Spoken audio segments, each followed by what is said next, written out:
Film, a medium of sight and sound, relies heavily on location and setting to help contextualize the hero's journey. As the protagonist of the film, we not only have to understand James's growth as a character, but also see it visually on the screen.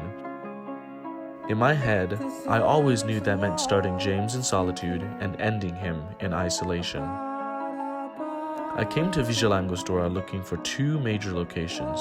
First, a secluded property where James could work as a ranch hand as he searched for Valentina.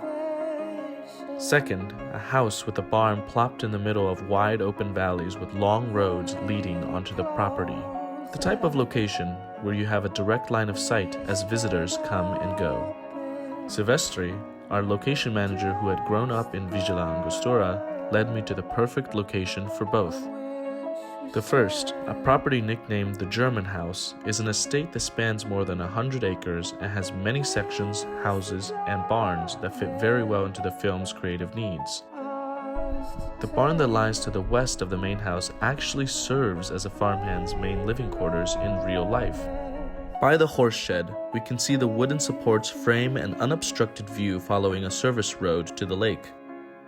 Besides the gorgeous view and low light tone, this location fits perfectly for two reasons.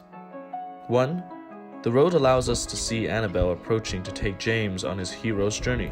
This kind of shot will be mirrored at the final location where she also leaves him behind. The lack of visual obstacles allows for deep focus wide shots, which paints a grander and more oppressive landscape backdrop.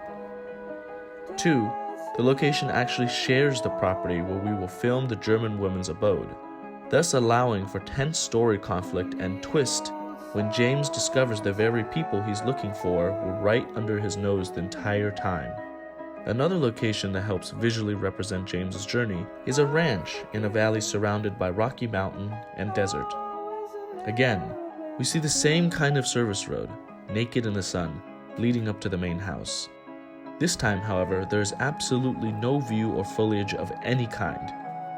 By putting James out in the middle of nowhere, we can represent a more desolate feeling to emphasize his emotional isolation.